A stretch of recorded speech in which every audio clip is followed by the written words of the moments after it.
जय माता दी। मेरे सभी प्यारे दोस्तों, मैं लक्ष्मी शर्मा बड़ों को चरण स्पर्श, छोटों को प्यार और बराबर वालों को दिल से नमस्कार करती हूँ। आज आप सभी सुनेंगे श्रीमद् भगवत गीता का दूसरा अध्याय महात्म्य सहित।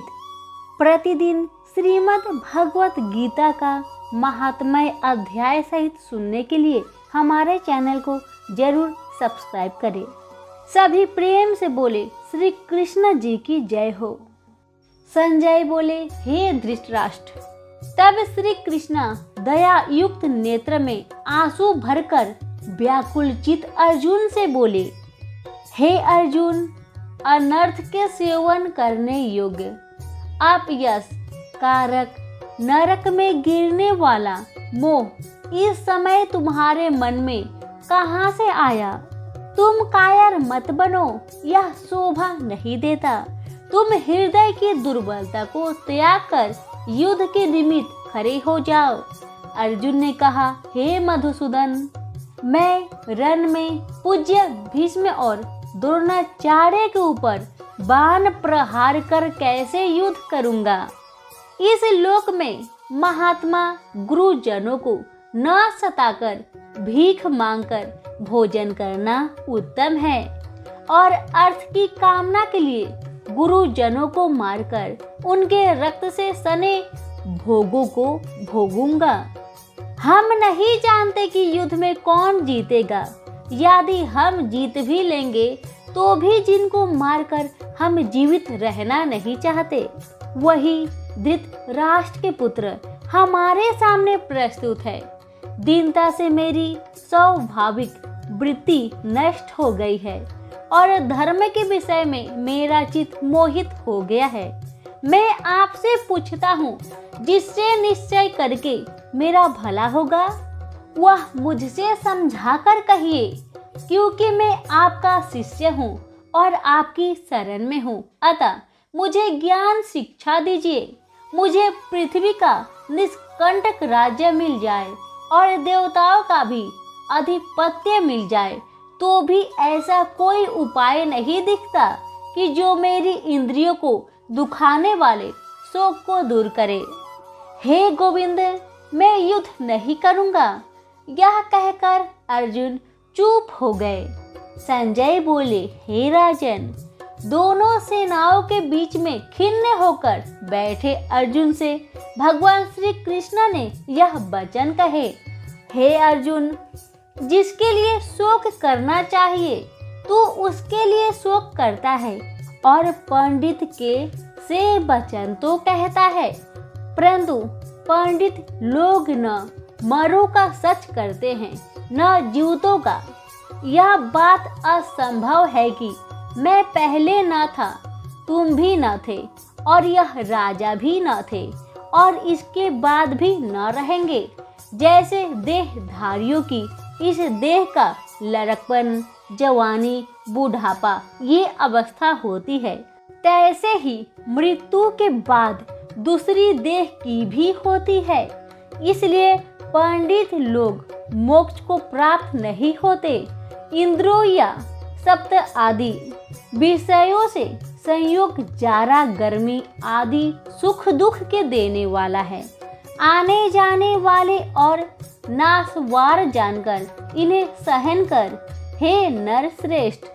सुख दुख को समान मानने वाले जिन वीर पुरुषों को यह ब्रह्म प्रदत्त कलेश नहीं देते, वह मोक्ष पाने के अधिकारी है। असत का तो अस्तित्व नहीं और सम का अभाव नहीं। इस अविनाशी, अचित्य और नित्य जीव आत्मा के ये सब शरीर नाशवान है। अतः एवं ए भारत, तुम युद्ध करो। जो पुरुष इस आत्मा को मारने वाला तथा मरने वाला मानते हैं, वे दोनों ही ज्ञानी नहीं है, क्योंकि यह आत्मा न मारती है न मरती है। आत्मा न कभी जन्मती है न मृत्यु को प्राप्त होती है, न कभी जन्मी थी न कभी मरेगी। यह अनजन्मी नित्य कभी न घटने बढ़ने वाली और सनातन है। नष्ट होने पर भी वह नाश को प्राप्त नहीं होती। जो पुरुष इस आत्मा को नित्य अविनाशी, निर्विकार और अजन्मा जानता है, वह किसको घात करवेगा और किसको मारेगा। जिस प्रकार मनुष्य पुरानों वस्त्र को फेंककर नया वस्त्र ग्रहण करता है, उसी प्रकार आत्मा पुरानी देह को छोड़कर नई देह धारण करती है। आत्मा को शास्त्र काट नहीं सकते, अग्नि जला नहीं सकती, जल भिगो नहीं सकता, ना भीग या गल सकती है और ना सूख सकती है। यह अविनाशी, सर्वव्यापी, स्थिर, अचल और सनातन है। यह इंद्रिय से जाना नहीं जा सकता, यह कल्पना से भी परे है और इसमें हेर फेर नहीं हो सकता। इसलिए ऐसा जानते हुए तुम्हें शोक करना उचित नहीं है। हे महाबाहो, यदि तुम इस आत्मा को नित्य जन्म लेने वाला मानते हो तो शोक नहीं करना चाहिए, क्योंकि जो जन्म है उसकी मृत्यु है और जिसकी मृत्यु हुई है उसका जन्म होना निश्चय है। अतः जो बात अनिवार्य है उसके लिए सोच करना व्यर्थ है। जन्म लेने से पहले क्या था किसी को मालूम नहीं, मध्य में कुछ प्रकट होता है, फिर मरने से पीछे क्या होगा कोई नहीं जानता। ऐसी दशा में किसी बात का सोच करना क्या तुमको उचित है? कोई मनुष्य तो इस आत्मा को आश्चर्य से देखता है, आश्चर्यवत मानकर सुनता है, परंतु कोई देख कह वह सुनकर भी भली प्रकार नहीं जानता। सबके शरीर में यह आत्मा नित्य अविनाशी है। कारण सब प्राणियों के लिए तुमको सोच करना उचित नहीं। अपने धर्म को भी सोचकर घबराना उचित नहीं है, क्योंकि क्षत्रियों को धर्म पूर्वक युद्ध से बड़ा और कुछ भला करने वाला नहीं है। हे पार्थ, बिना इच्छा किए स्वर्ग का द्वार रूप युद्ध तुमको स्वतः प्राप्त हुआ है। ऐसा सुअवसर भाग्यवान क्षत्रिय को ही मिलता है। यदि तुम अपने धर्म के अनुसार इस संग्राम को न करोगे तो अपना धर्म और बड़ाई खो बैठोगे और पाप को प्राप्त होगे। सब लोग सदा तुम्हारी आप कीर्ति करेंगे और प्रतिष्ठा वाले पुरुषों के लिए अपयश का होना मृत्यु से भी बढ़कर है। हे महारथी, लोग समझेंगे कि अर्जुन डरकर संग्राम से हट गया और अब तक जो लोग तुम्हारे पराक्रम की प्रशंसा करते हैं वही अनेक तरह के दुर्वचन कहेंगे। इससे बढ़कर दुख तुमको क्या होगा?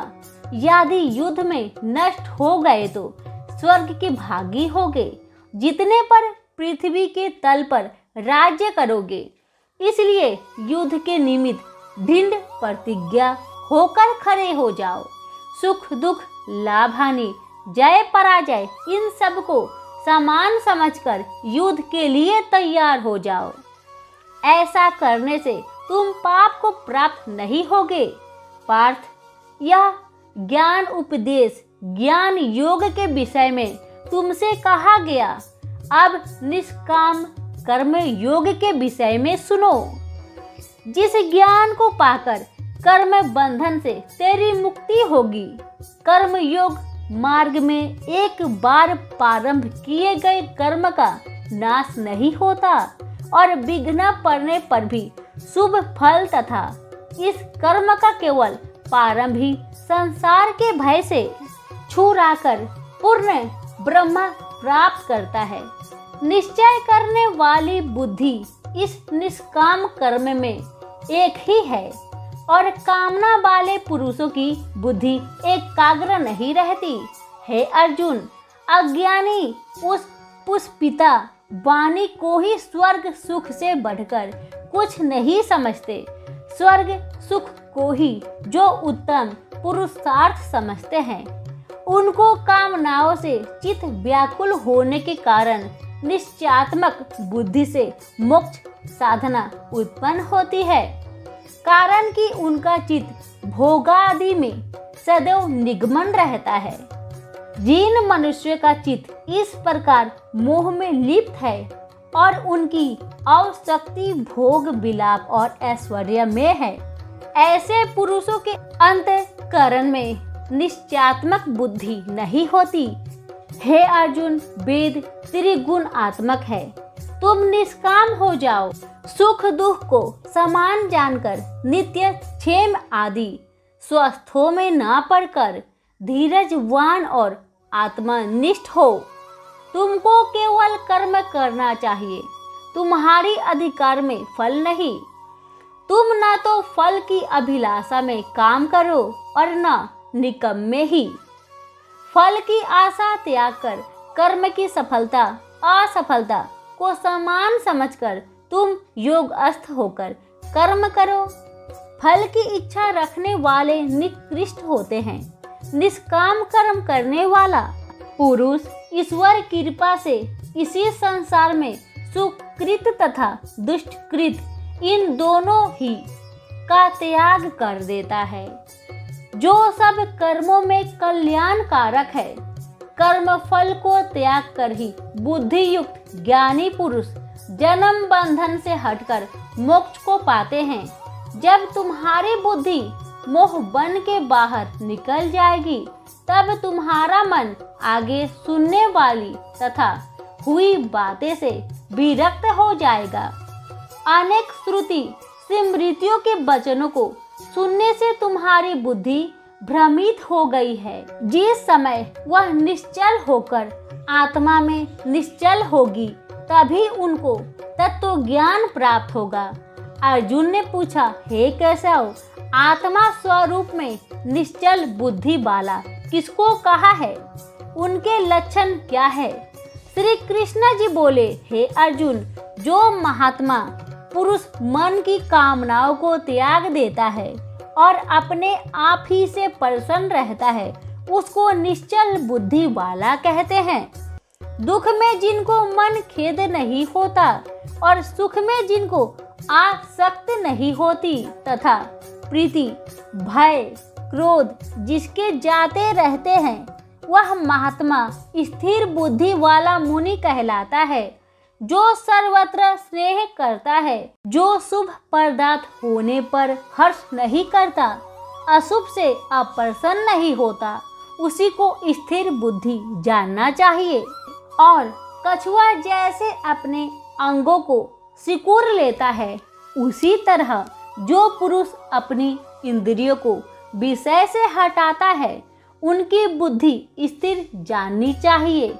हे अर्जुन, मोक्ष का प्रयत्न करने वाले विद्वान व्यक्ति को भी प्रबल इंद्रियां बलात् उनके मन को जीत लेती है। इसलिए सब इंद्रियों को विषयों से रोक मेरे अंतर्ज्ञान में तत्पर हो जाए। जिसने इंद्रियों को बस में कर लिया है, उसकी बुद्धि निश्चल है। जो पुरुष विषयों के ध्यान में रहता है, उसमें उसकी प्राप्ति हो जाती है। प्राप्ति होने से कामना होती है। इच्छा के पूर्ण न होने से क्रोध से अविवेक होता है। अविवेक से स्मरण शक्ति नष्ट हो जाती है। स्मरण शक्ति नष्ट होने से बुद्धि क्षय हो जाती है। जिसकी बुद्धि का नाश हुआ, वह विनाश को प्राप्त होता है। जो पुरुष राग देश से रहित होकर इंद्रियों के विषय सुख का अनुभव करता है और अपने मन को बस में रखता है, वह शांति को प्राप्त होता है। शांति मिलने पर सब दुखों का नाश होता है। प्रसन्नचित्त वाले की बुद्धि तुरंत निश्चल हो जाती है। जो पुरुष योग युक्त नहीं है, उनको निश्चल बुद्धि उत्पन्न नहीं होती। भावना के न होने से शांति प्राप्त नहीं होती। अशांत को सुख कहाँ से मिलेगा? इस कारण हे महाबाहो, जिसने इंद्रियों को विषयों से सर्वथा रोक रखा है, उसी की बुद्धि स्थिर है। जब सब प्राणियों की रात होती है, उसमें संयमी जागता रहता है, और प्राणी मात्र जिस समय जागते हैं, मुनि जनों की वह रात्रि है। जल से भरे पूर्ण समुद्र में जल भरने पर भी वह अपनी मर्यादा पर ही रहता है। उसी तरह जिस पुरुष में इच्छा न रहने पर भी अनिच्छा से सब विषय भोग प्राप्त होते हैं, उसी को शांति मिलती है। विषयों की इच्छा करने वाले को शांति नहीं मिलती। जो पुरुष सब कामनाओं को छोड़कर इच्छा रहित विचरता है, ममता अहंकार जिसमें नहीं है, वही शांति को प्राप्त होता है। हे पार्थ, ब्रह्म स्थित यही है। ऐसी स्थिति मिल जाने पर प्राणी फिर मोह में नहीं फंसता और अंत समय में निर्वाण ब्रह्म पद को प्राप्त होता है। यहीं पे हमारी श्रीमद् भागवत गीता दूसरा अध्याय समाप्त हुआ। अब हम सुनेंगे दूसरे अध्याय का महात्म्य। श्री नारायण जी बोले, हे लक्ष्मी, दक्षिण देश में एक पूर्ण नाम नगर था। वहाँ एक देव सुशर्मा बड़ा धनवान रहता था। उसे साधु सेवा करते हुए 7 दिन बीते। तब एक बाल नाम ब्रह्मचारी आया, उसकी बहुत सेवा की और विनय की, हे संत जी, कृपा कर मुझे श्री नारायण जी के पाने का ज्ञानो उपदेश करो। तब वह ब्रह्मचारी बोला, मैं तुझे गीता जी के दूसरे अध्याय का पाठ सुनाता हूँ, श्रवण कर। एक आइली वन में बकरियां चरा रहा था। वहाँ में भजन किया करता था। एक दिन रात को आइली बकरियां लेकर घर को चला। मार्ग में एक सिंह बैठा था। एक बकरी सबसे आगे अपनी ओर चली आती देखकर शेर भाग गया। तब आइली यह देखकर आश्चर्यचकित हुआ और मैं भी वहां पर खड़ा हुआ था। उस चरवाहे ने मुझे देखकर कहा, मैंने यह आश्चर्य देखा कि बकरी को देख शेर डर के भाग गया। तुम तो त्रिकालज्ञ हो, यह वृत्तांत मुझे सुनाओ। संत ने कहा, हे आइली, मैं तुझे एक पिछली वार्ता सुनाता हूँ। यह बकरी पिछले जन्म में डायन थी। जब इसका पति मर गया तब यह बड़ी डायन हुई, जिसका सुंदर लड़के को देख उसी को खा लेवे। और शेर पिछले जन्म में फंदक था। वह पंछी पकड़ने वन को गया और यह डायन भी वन को गई। वहाँ डायन ने उस फंदक को खा लिया। अब वही फंदक शेर हुआ। वह डायन बकरी बनी। शेर को पिछले जन्म की खबर है, इसलिए बकरी को देखकर शेर ने समझा कि अब भी यह मुझे खाने आ रही है।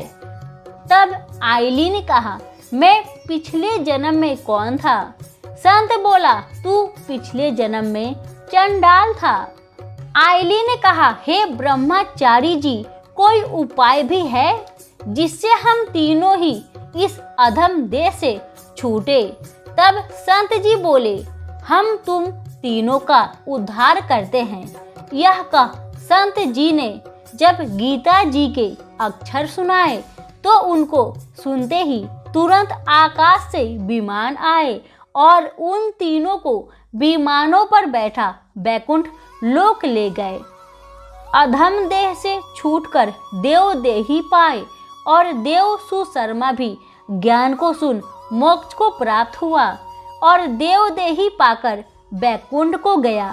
तब श्री नारायण जी ने कहा, हे लक्ष्मी जी, जो मनुष्य भी नारायण जी के ज्ञान को पढ़े या सुने वह अवश्य मुक्ति को प्राप्त होता है। सभी बोले, श्री नारायण जी की जय हो। धन्यवाद।